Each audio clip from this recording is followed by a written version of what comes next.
এক গোল এক অ্যাসিস্ট, পুরো ম্যাচ জুড়ে বাজিমাত, যেন কোনো জাদু জানেন Argentine golden boy Enzo Fernandez. আরও এক ম্যাচ জয়ী জাদুকরী পারফরমেন্স দেখালেন এই আর্জেন্টাইন মিডফিল্ডার। তাই তো বিশ্ববিখ্যাত সাংবাদিক রোমানো বললেন, পারলে এনজোর চেয়ে ভালো কোনো মিডফিল্ডার দেখাও।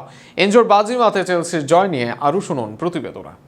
চেলসির জার্সিতে ধীরে ধীরে নিজের জাত চিনিয়ে দিচ্ছেন আর্জেন্টাইন তরুণ তারকা এনজো ফার্নান্দেজ। ফুলহ্যামের বিপক্ষে প্রিমিয়ার লিগের ম্যাচে যেন আলাদা এক ছন্দে ছিলেন তিনি। গোল অ্যাসিস্ট মিলিয়ে সরাসরি দুইটি অবদান রেখে আবারও প্রমাণ করলেন কেন তাকে বলা হয় ভবিষ্যতের গোল্ডেন বয়। ফার্নান্দেজ ম্যাচ জুড়ে ছিলেন মাঝ মাঠের ছন্দ নির্ধারক। পুরো 90 মিনিটে তিনি ছুঁয়েছেন বল 69 বার, প্রতিপক্ষের বক্সে ছিলেন 5 বার, তৈরি করেছেন 3টি দারুণ সুযোগ এবং দিয়েছিলেন 3টি নিখুঁত ক্রস। মাঝ মাঠে প্রতিপক্ষের একাধিক আক্রমণ ঠেকিয়ে জয় করেছেন 3টি ডুয়েল।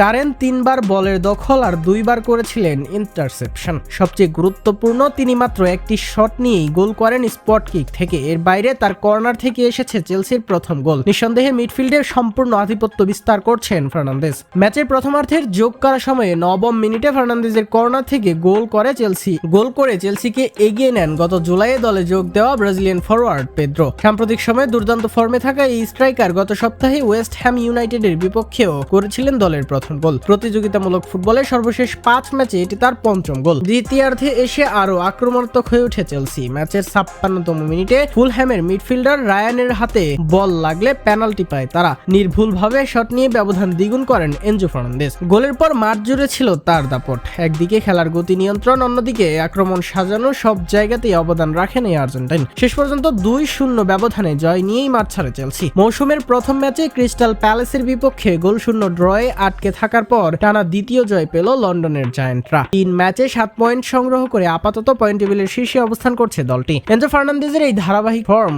নিঃসন্দেহে বড় স্বস্তি এনে দিচ্ছে কোচ এবং সমর্থকদের কাছে। তাই প্রশ্ন উঠেছে, তিনি কি বিশ্বের সেরা মিডফিল্ডার?